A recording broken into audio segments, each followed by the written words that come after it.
السلام عليكم ورحمة الله وبركاته. ازيكم عاملين ايه؟ يا رب تكونوا بخير. في الاول عايزة اقول كومنت. يا ريت لو سمحتوا يعني اللي بيتفرج عليا وعجبته حاجة يضغط بس لايك. انا مش عايزة اكتر من كده. ويا ريت برضو اللي ما اشتركش في القناة يعمل سبسكرايب ويفعل الجرس عشان يوصله كل جديد.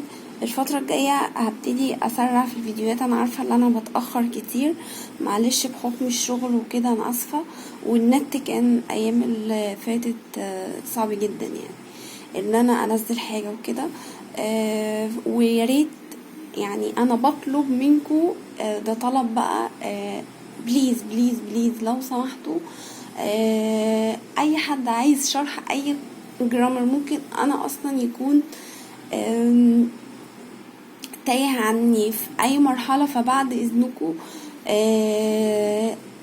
تقولوا في الكومنت ان انتوا عايزين شرح الجرامر ده، وانا تحت امركم في اي حاجة. عايزين طريقة مذاكرة، تمام، عايزين اي حاجة انا معاكم فيها، هقدر افيدكم بحكم خبرتي ان شاء الله باذن الله. عشان ما اطولش عليكم النهارده هبدا ان انا اتكلم معاكم في ال 3 letters اللي المفروض نتكلم فيهم، اللي هو حرف ال D والاي والاف.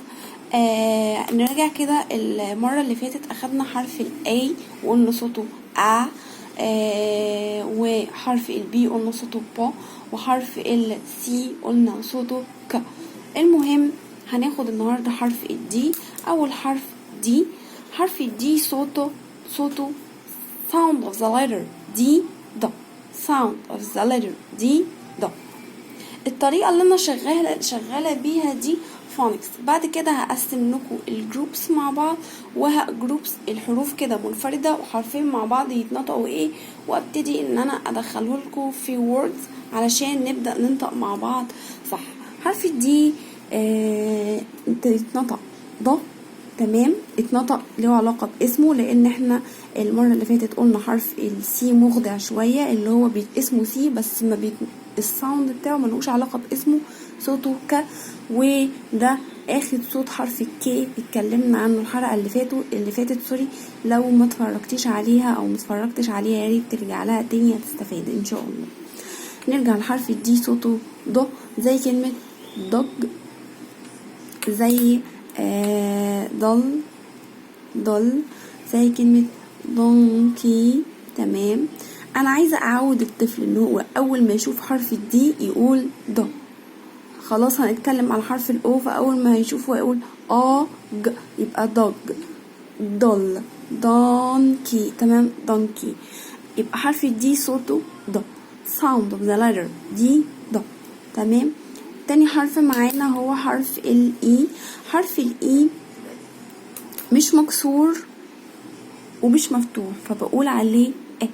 حرف الاي صوته ايه، حرف الاي صوته ايه، تمام. زي كلمة اج مش هقول عليها اج، زي كلمة elephant اللي هو الفيل، تمام. زي كلمة ear الأذن، تمام. تالت حرف معانا هو حرف الاف. حرف الاف صوته كأني بالظبط بطفي الشمعة في البيرثداي كيك، فبقول فزي كلمة ايه، فيش.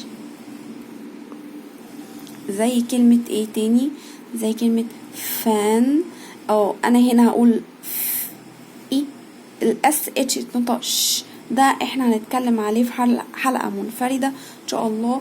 هنتكلم عن حرف الاس اتش وحرف السي اتش يتنطقوا ايه، لو جم في الجملة يتنطقوا ايه. فان، فلما يشوف حرف الاف هيقول فان. فيش كمان، زي كلمة فور، كمان زي كلمة فايف. الاي ماجيك اي دي هنتكلم عليها ليه ما قلتش فيف وقلت فايف. هنقول الاي ماجيك اي والاي بتيجي مع بعض مع سوري في اخر الكلمة هتتنطق. ليه بتطول في الكلام وايه فايدتها وايه وظيفتها. كمان هنتكلم على الحروف vowel letters في حلقة منفردة لوحدها. انا النهاردة محبتش اطول عليكم، هو ده فيديو النهاردة. حرف الدي ده، حرف الاي ايه، حرف الاف تمام. اهم حاجة ان انا اسمع للطفل الاغنية بتاعتنا. انا هسيبها لكم في الديسكريبشن تحت، هحاول صراحة تمام. اهم حاجة ان هو يبقى عارف صوت حرف الدي ده، فاول ما يشوف يقول ده، الاي ايه، الاف. ويا ريت لو عجبكم الفيديو تضغطوا لايك و سبسكرايب لو مشتركتوش في القناة واول مرة تشوفوني. والسلام عليكم ورحمة الله وبركاته.